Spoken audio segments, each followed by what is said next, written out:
तो प्यारे, खुशियों के आने पर जो ज्यादा प्रसन्न रहता है, ज्यादा खुश होता है ना, तो उस दिन रोना भी पड़ता है, आपने देखा होगा। तो ज्यादा खुशियां भी नहीं। श्लोक कहता है कि क्रोध को पीना सीखो और खुशियों को पचाना सीखो। और जो क्रोध को पीना जानते हो, खुशियों को पचाना जानते हो, ऐसे ही व्यक्ति शास्त्रियों भजनम राजन यस्य आपत्ति न मूल्यते, ऐसे ही व्यक्ति राज्य और लक्ष्य दोनों को प्राप्त करते हैं। क्योंकि क्रोध में लिया हुआ निर्णय बने हुए कार्य को बिगाड़ देता है, इसलिए क्रोध नहीं करना चाहिए। बार बार हम यही एक ही बात समझा रहे हैं, इतना हम कह रहे हैं आपसे, निवेदन इतना है, अगर आप पुण्य ना कर सको तो पाप भी मत करो। यदि आप पुण्य ना कर सको तो पाप भी मत करो। हम पुण्य कर नहीं पा रहे और पाप कमाते जा रहे, सर पे इतना पाप बढ़ा लिया कि पाप कम हो नहीं रहा है। और ये भी एक पाप है प्यारे। जैसे मान लो कि हम भोजन कर रहे हैं ना, और भोजन करते समय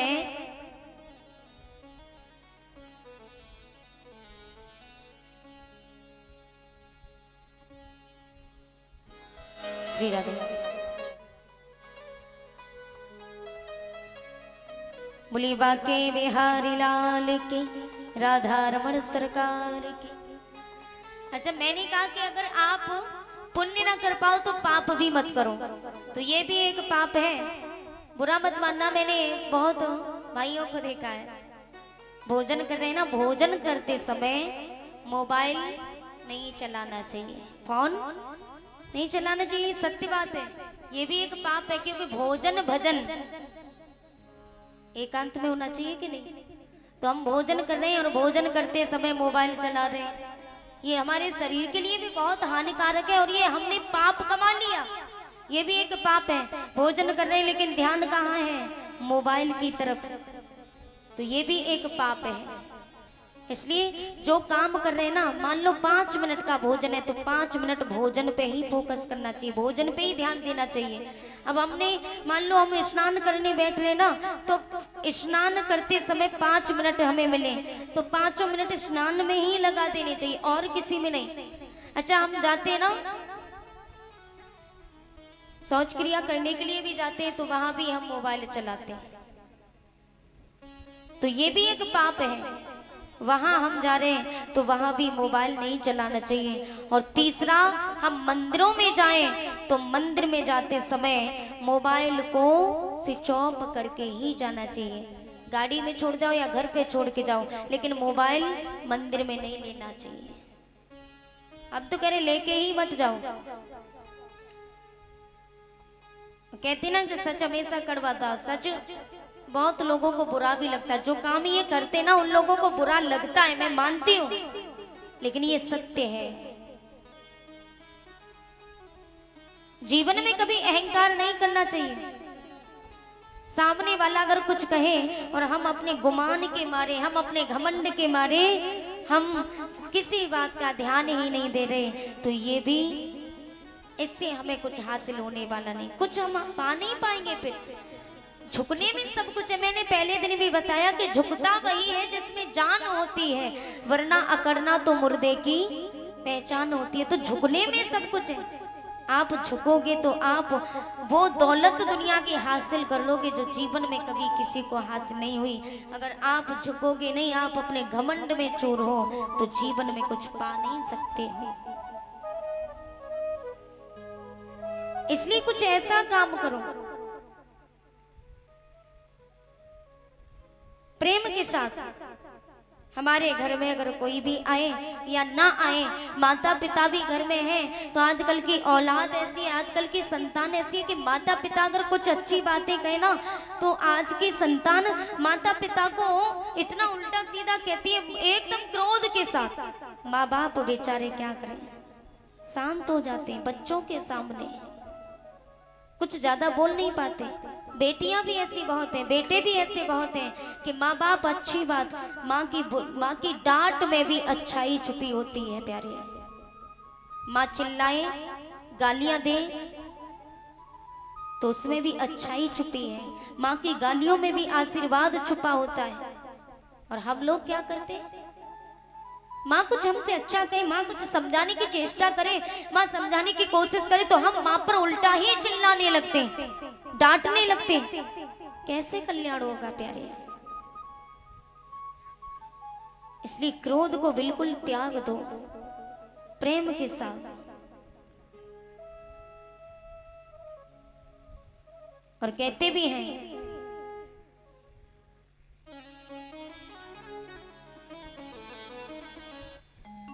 हो कर ले कमाई ऐसी जो साथ जा सके।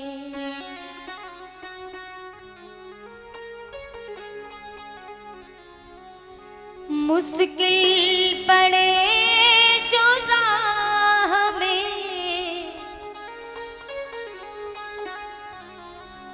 मुश्किल पड़े जो राह में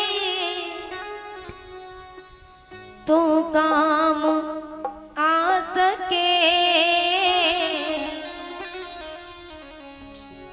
हो कर ले कमाई ऐसी जो साथ जा सके। हो कर ले कमाई ऐसी जो साथ जा सके। कर ले कमाई ऐसी जो साथ जा सके।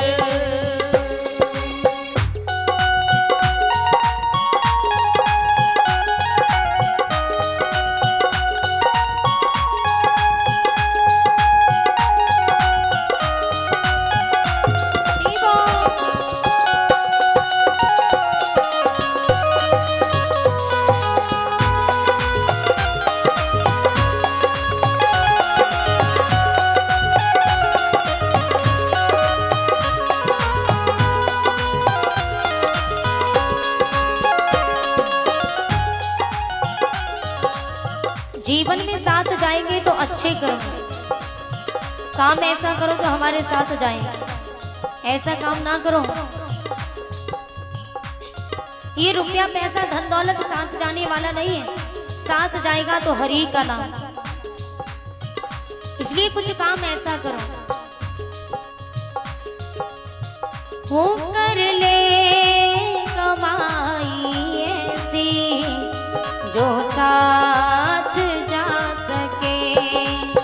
हो कर ले कमाई ऐसी जो साथ जा सके। मुश्किल पड़े जो राह में, मुश्किल पड़े जो राह में तो काम आ सके। कर ले कमाई ऐसी जो साथ जा सके। हो कर ले कमाई ऐसी जो साथ जा सके।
जीवन बिता दिया। ये मेरा वो मेरा करने में, तेरा मेरा करने में सारा जीवन बिता दिया, लेकिन यहाँ मेरा है क्या? कुछ भी नहीं है। मान लो कि हम जमीन के पीछे भी लड़ते हैं ना, कहते कि ये जमीन मेरी, ये मेरी है, वो मेरी है, इसमें ही मार काट कर जाते हैं लोग। लेकिन याद रखना प्यारे, जब हमारा जन्म भी नहीं हुआ था ना, तब भी ये जमीन किसी और की थी, और हमारे मरने के बाद भी ये जमीन किसी और की हो जाएगी। बीच में तो केवल हमें प्रयोग करने के लिए मिली है, तो प्रेम से प्रयोग करो, क्यों लड़ते झगड़ते हो? दुनिया में हमें आता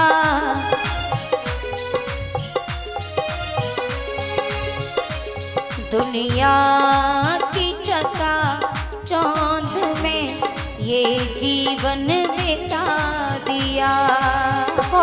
दुनिया की चका चौंध में जीवन बिता दिया। अनमोल रतन हीरा यों ही गवा दिया। अनमोल रतन हीरा यूं ही गवा दिया। लेकिन प्यारे, मानव वही है जो इसका, मानव वही है जो इसका फायदा उठा सके। कर ले कमाई ऐसी जो साथ जा सके, वो कर ले कमाई ऐसी जो साथ जा सके।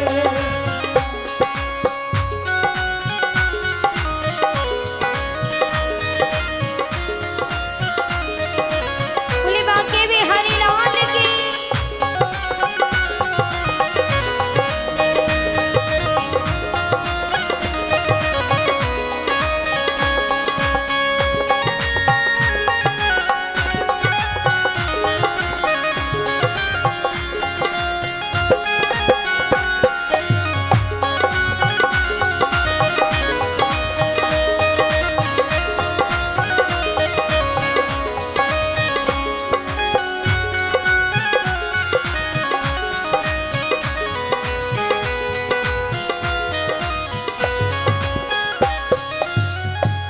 पापों में सदा मन को लगाते चले गए। पापों में सदा मन को लगाते चले गए। बदियों का बोझ सर पे बढ़ाते चले गए।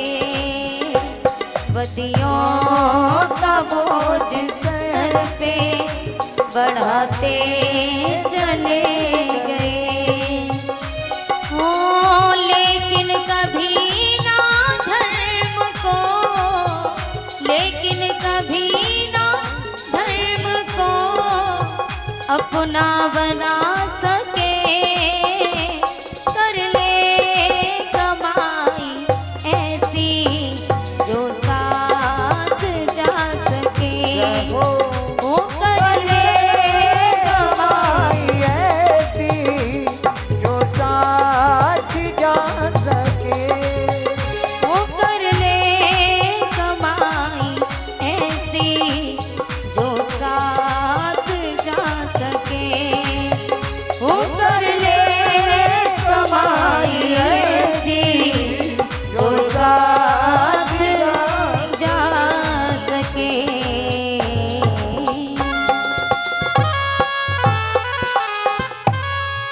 बोली बाके बिहारी लाल की जय जय श्री राधे श्याम।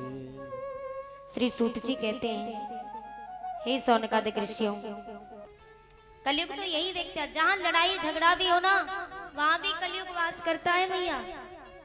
तो कभी घर में लड़ाई झगड़ा नहीं करना चाहिए। बाड़ी में भी सभ्यता होनी चाहिए, ये नहीं बाड़ी में सभ्यता न हो। लक्ष्मी मैया की वासना कहाँ पे है? माता लक्ष्मी कहाँ वास करती है? जिस घर में बाड़ी में सभ्यता हो, बोलचाल में सभ्यता हो, उसी घर में माता लक्ष्मी की वासना। अब ये नहीं कि आपके घर कोई अतिथि आया और कोई अतिथि आया हो आप उससे उल्टा सीधा बोलने लगो, क्रोध में आकर के बोलने लगो, तो क्या है? इससे हमारी बुद्धि हटती है। कहते ना कि विनाश काले विपरीत बुद्धि, जब विनाश की घड़ी आती है ना तो बुद्धि भी काम नहीं करती। इसलिए जितना हो सके क्रोध को त्याग दो प्रेम के साथ। इस श्लोक में भी लिखा है, हम अपनी तरफ से बातें कोई बना के नहीं कह रहे, हम तो इस श्लोक का प्रमाण दे रहे हैं आपको। इस श्लोक कह रहा है यौन शून्य यच्छति बेगम उत्थितम क्रोधहर्षे शास्त्रियो भजनम राजन यस्य आपत्स न मूल्यते। मूल्यते माने प्राप्त होना। यौन सन्नि यच्छति बेगम उत्थितम क्रोध हर्षे। क्रोध माने क्रोध, हर्षे माने खुशी। शास्त्रियो भजनम राजन यस्य आपत्स न मूल्यते। अर्थात जो व्यक्ति क्रोध के आने पर, मान लो अंदर से बहुत क्रोध आ रहा है कि हम किसी पे क्रोध उतार दें, तो अंदर से क्रोध उमड़ रहा है, तो क्रोध के आने पर क्रोध नहीं करना चाहिए। ये शास्त्रों में लिखा है। श्लोक कह रहा है। कथा भागवत क्यों सुनते हैं? इसलिए तो नहीं सुनते कि यहाँ पर बातें सुन ली और घर जाके वही ढंग अपना लो, तो इसलिए नहीं। कथा को हम लोग हृदय में नहीं उतारते, कथा को हृदय में उतारना चाहिए कि भागवत क्या कहती है। केवल आनंद लेने के लिए भागवत नहीं कहते प्यारे, इतने पैसे खर्च करते तो केवल आनंद लेने के लिए नहीं, बल्कि जीवन सुधार के लिए ये श्रीमद् भागवत कथाएं इस कलयुग में हो रही हैं, ताकि थोड़ा सा सुधार आए और कलयुग का प्रभाव थोड़ा कम हो जाए। इसलिए कथा भागवत करवाते हैं, आनंद लेने के लिए नहीं। तो भागवत में लिखा है, शास्त्र कहते हैं कि क्रोध के आने पर क्रोध नहीं करना चाहिए और खुशियों के आने पर ज्यादा प्रसन्न नहीं होना चाहिए। क्योंकि आपने देखा होगा ज्यादा खुशियां भी अच्छी नहीं होती। जो ज्यादा खुशी होता है ना, ज्यादा प्रसन्न होता है, ज्यादा हंसता है, तो आपने ये तो देखा होगा कि उसको ज्यादा रोना भी पड़ता है।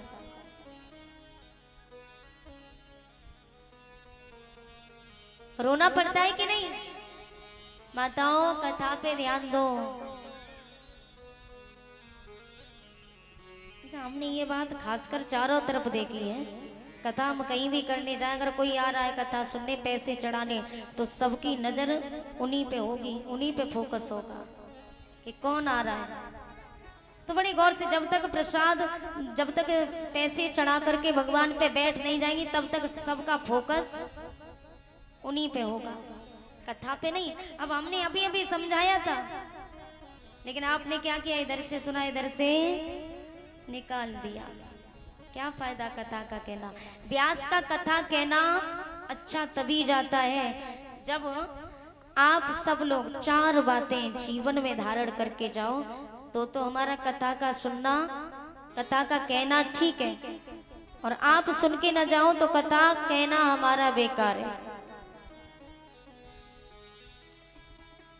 बोलिए बाके बिहारी लाल की, राधा रमण सरकार की। हमारी माता जी बहुत बढ़िया है।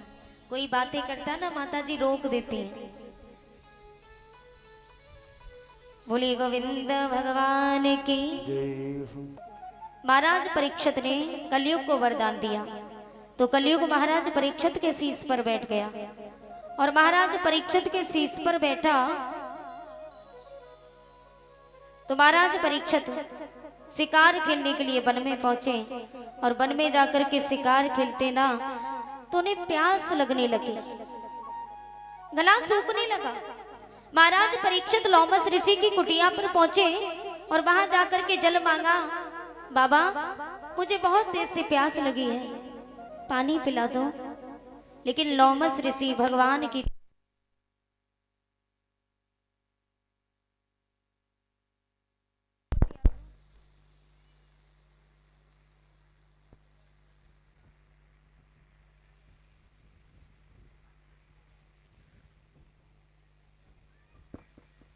हेलो श्री राधे।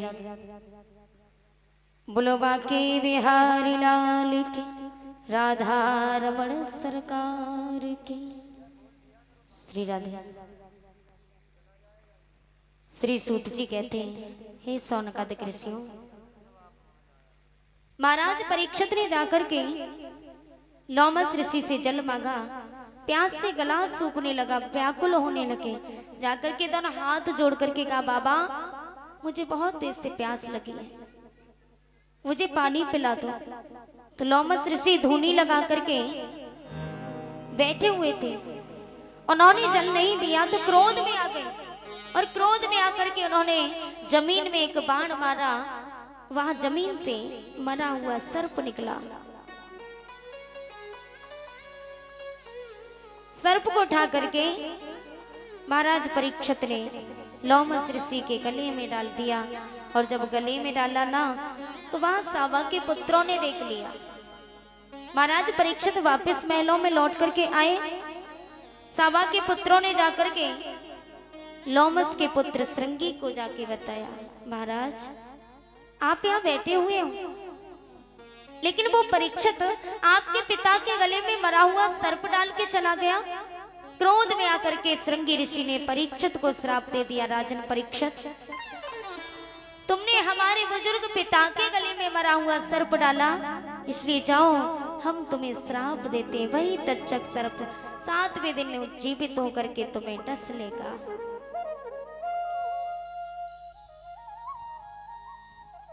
महाराज परीक्षित को श्राप देने के बाद श्रृंगी ऋषि पिताजी के पास में पहुंचे। जाकर के वहां रोने लगे, और पिता को रोता हुआ देख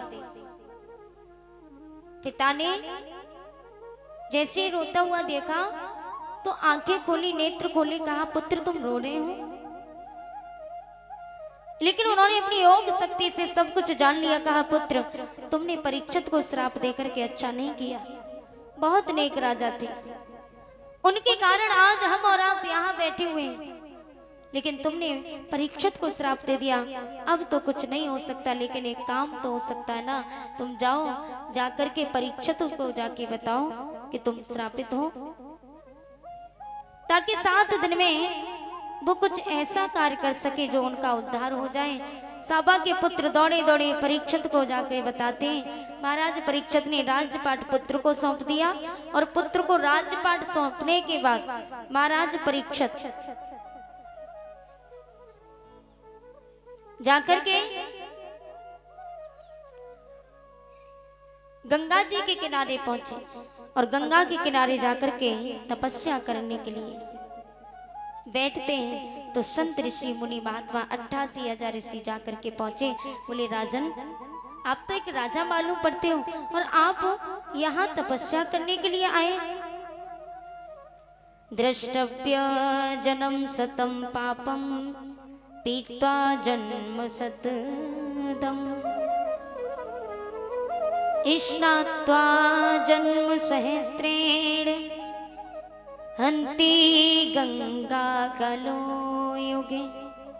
एक बार भी जिसके मुख से गंगा शब्द निकल जाता है तो उसके सारे पाप नष्ट हो जाते हैं, तथा वो भक्त विष्णु लोक में जाते हैं। गंगा गंगे त्यो बेयाति योजना नाम सतेरपि मोक्षयते सर्व पापेभ्यो विष्णु लोकम सगच्छति। बोलो बाके बिहारी लाल की। लेकिन प्यारे कहते कि अगर पाप करने से, अब लोग पाप इतने बड़े बड़े पाप करते हैं, गंगा स्नान करने से अगर पाप धुल जाते हैं तो हर व्यक्ति मार काट कत्ल करने के बाद गंगा स्नान कर ले और पाप सारे उसी में धुल जाएंगे।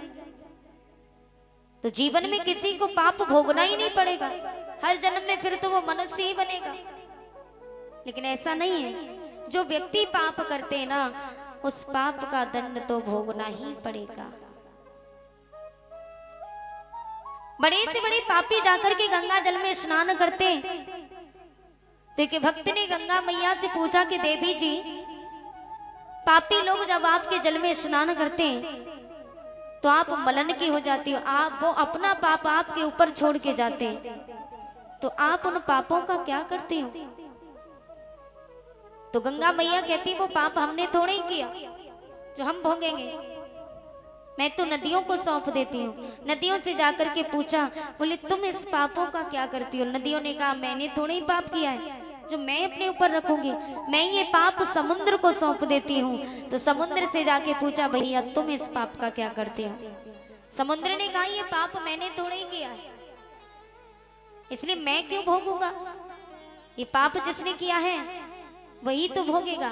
मैं बादलों को सौंप देता हूँ, जल वाष्प बन करके जब आकाश में जाता है ना, तो आकाश से जाकर के पूछा भैया तुम इस पाप का क्या करते हो? तो बादलों ने भी कह दिया ये पाप मैं खुद नहीं रखता, जिन व्यक्तियों ने पाप किया है मैं उनका पाप उन्हीं को सौंप देता हूँ। जब बारिश होती है ना, तो हमने तो मान लो जल में पाप धो दिए तो जल ही तो बरसता है हमारे ऊपर, तो जिसने जो पाप किया है उसको तो वैसे भोगना ही भोगना है, पापों से कोई बच नहीं पाया। इसलिए कर्म अच्छे करो,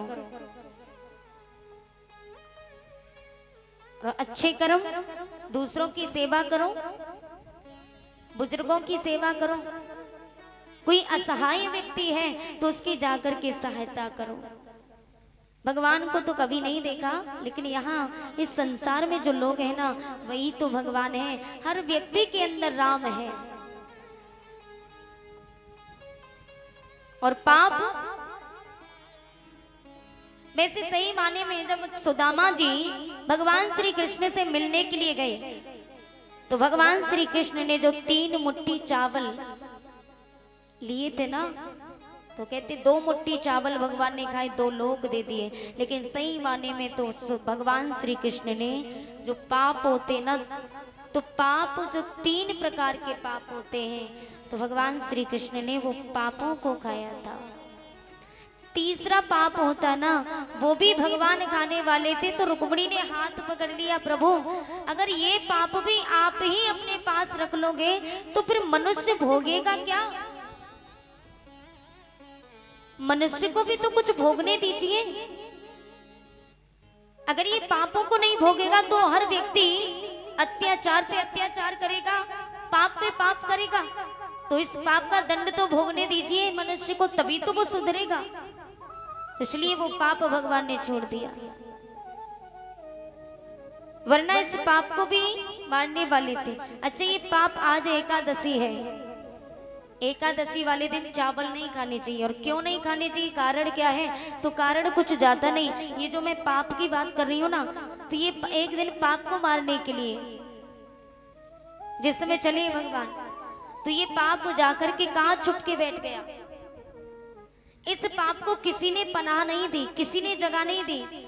चारों तरफ पाप छुपने की जगह ढूंढने लगा, और जब पाप छुपने की जगह ढूंढता है तो कहीं भी स्थान नहीं मिला। तो एक जगह जहाँ धान खड़ा हुआ था ना, चावल, तो जाकर के ये पाप चावलों में जाकर के छुप के बैठ गया। और जब चावलों में जाके छुप के बैठा तो उस समय भगवान ने चावलों को श्राप दे दिया कि किसी ने स्थान नहीं दिया, लेकिन तुमने इनको जगह दी, छुपने की जगह दी, इसलिए हम तुम्हें श्राप देते हैं कि जो भी एकादशी वाले दिन तुमको खाएगा, मान लो 1000 गैयों के मांस के खाने के बराबर। और एकादशी आज भी है, इसलिए निवेदन है कि आज कोई चावल ना खाए। तो एकादशी वाले दिन चावल इसीलिए नहीं खाए जाते क्योंकि न जाने कितने तमाम सारे पाप चावलों में जाकर के तो छुप के बैठे। तो आज के दिन पाप बैठा था चावलों में एकादशी वाले दिन, तो इसलिए चावल नहीं। इस एकादशी वाले दिन पाप की जगह चावलों में है, वहां पर उसकी स्थापना है, इसलिए चावलों को नहीं खाना चाहिए। बोली गोविंद भगवान की, राधा रमण सरकार की जय हो। तो जिस व्यक्ति ने अभिमान किया, भगवान ने उसका अभिमान तो दूर किया ही किया है। इसलिए प्यारे, जीवन में याद रखें कि हमें अच्छे कर्मों को करना चाहिए, बुरे कर्म जीवन में भूल के नहीं करना चाहिए। बोले राधे राधे, राधे राधे तो बोल दिया करो।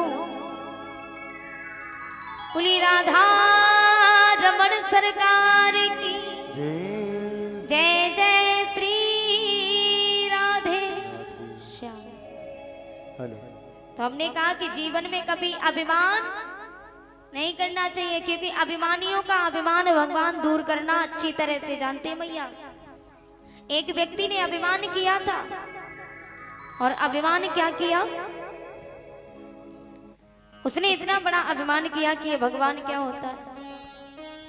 भगवान सबकी गलतियां निकालने पर तुले रहते हैं, लेकिन भगवान ने कितनी बड़ी बड़ी गलतियां की ये लोग नहीं देखते। ये कौन कह रहा था? एक अभिमानी मनुष्य कह रहा था। जो भगवान के भक्त होंगे वो तो नहीं कहेंगे, लेकिन जो अभिमानी होंगे ना तो अभिमानी ही कहते हैं। तो कहते हैं कि अभिमानी से बड़ा अनाथ कोई नहीं है संसार में, सबसे बड़ा अनाथ अभिमानी है। तो एक बार एक महात्मा जी भगवान का भजन कर रहे थे। एक व्यक्ति उनके पास गया और कहा कि महाराज, हमें तो ऐसा लगता है कि आपके भगवान में अकल कम है। संत जी तपस्या कर रहे थे, तो संत जी के पास में जाकर के व्यक्ति बोला कि महाराज, हमें तो लगता है कि आपके भगवान में अकल कम है। संत जी ने कहा, अहो भाग्य हमारे जो दर्शन हुए तुम्हारे। संत जी कहते कम सही। संत जी ने कहा कि कम सही है, तो हम तो मानते थे कि अकल है ही नहीं बिल्कुल भगवान में। तो वो आदमी बोला कि आप महात्मा हो करके और आप भाई कैसी बातें करते हो। तो संत जी ने कहा कि बातें कैसी, मैं तो अच्छी बात कह रहा हूँ। बोले भगवान में अगर अकल होती तो तुम जैसे बेअकल को भगवान पैदा ही क्यों करते। तो इतने बड़े बड़े अभिमानी व्यक्ति संसार में हैं। एक बार एक व्यक्ति ने देखा कि भगवान सबकी गलतियां निकालता है, कि इस मनुष्य ने ये गलती की, उसका दंड दे दिया। इस मनुष्य ने ये गलती की तो उसको वो दंड दे दिया। तो एक बार उस व्यक्ति ने कहा, भगवान सबकी गलतियां निकालते रहते, आज हम भगवान की गलतियां निकालेंगे। बोले नया इतिहास रचेंगे, नया विषय शोध करेंगे। उसने अपने मित्र से कहा, बोले ठीक है भैया। तो एक कॉपी हाथ में ली और एक पेन हाथ में ली, निकल पड़े भैया भगवान की गलतियां ढूंढने के लिए। और जब भगवान की गलती ढूंढने के लिए पहुंचे तो चलते चलते एक गांव में पहुंचे। गांव में देखा एक कच्चा मकान बना हुआ था और उस मकान पे छप्पर पड़ा हुआ था। तो उस मकान पर एक बेल पौड़ी हुई थी, पतली सी नाजुक सी बेल पौड़ी हुई थी, और उस पर फल लगे हुए थे कद्दू के बड़े बड़े फल लगे हुए थे। उसने देखा तो उसने तुरंत कहा, भैया कॉपी निकालो। बोले भगवान की पहली गलती नोट करो। बोले कौन सी पहली गलती? बोले पहली गलती ये है कि इतनी नाजुक सी बेल, इतनी पतली नाजुक सी बेल, और भगवान ने उस पर इतने बड़े बड़े कद्दू के फल दे दिए। ये पहली गलती लिखो, नोट कर ली पहली गलती। समय व्यतीत होता गया। एक दिन घूमने के लिए गए तो काफी धूप पड़ रही थी। धूप के कारण एक बगिया में जाके पहुंचे, आम की बगिया में। बगिया में जाके पहुंचे तो वो जाकर के बगिया में लेट जाते हैं, ऊपर की तरफ मुंह है, लेट गए भैया। तो उसने देखा तो कहा, भैया भगवान की दूसरी गलती नोट करो। बोले दूसरी गलती कौन सी? तो दूसरी गलती ये है कि इतना बड़ा पेड़ और भगवान ने छोटे छोटे फल लगा दिए इस पे। बोले नाजुक सी बेल पर कद्दू जैसे बड़े बड़े फल, तो उस पर छोटे छोटे फल होने चाहिए। नाजुक सी बेल पर आम जैसे फल छोटे छोटे होने चाहिए, और इतना बड़ा पेड़ है, इतने बड़े पेड़ पर कद्दू जैसे बड़े बड़े फल होने चाहिए, सो इतने छोटे छोटे फल लगा दिए भगवान ने। ये दूसरी भगवान की गलती है। भगवान ने कहा ज्यादा अभिमान है इसको। तो भगवान की ऐसी असीम अनुकंपा हुई, ऐसी कृपा हुई कि भगवान की कृपा से हवा चलना प्रारंभ हो गई। और जो हवा चलना प्रारंभ हुई तो हवा के झोंकों से आम का फल टूट करके उसकी नाक में जा करके लगा, और नाक में जाके लगा तो एकदम से घबराने लगा अब उसने देखा कि बेहोश की हालत में है, तो वो उसी समय घबरा गया। बोले भैया बताओ क्या करें, वैद्य जी को बुलाएं कि पानी लेके आए कि हवा करें? तो उसने कहा भैया कुछ मत करो, पहले जो भगवान की 2 गलती नोट की थी ना उसको पहले काट दो। क्यों? तुमने ही तो लिखवाई। अरे भैया भगवान की कोई गलती नहीं, वो तो अच्छा हुआ कि इतने बड़े पेड़ पर छोटे छोटे फल लगाए। अगर इतने बड़े पेड़ पर कद्दू जैसे बड़े बड़े फल भगवान लगा देता तो ये टूट के नाक पे गिरता तो राम नाम सत्य हो जाता। इसलिए ऐसे अभिमानियों का अभिमान दूर करने के लिए भगवान देर नहीं करते। इसलिए जीवन में कभी अभिमान नहीं करना चाहिए। अभिमानी से बड़ा अनाथ संसार में कोई नहीं है।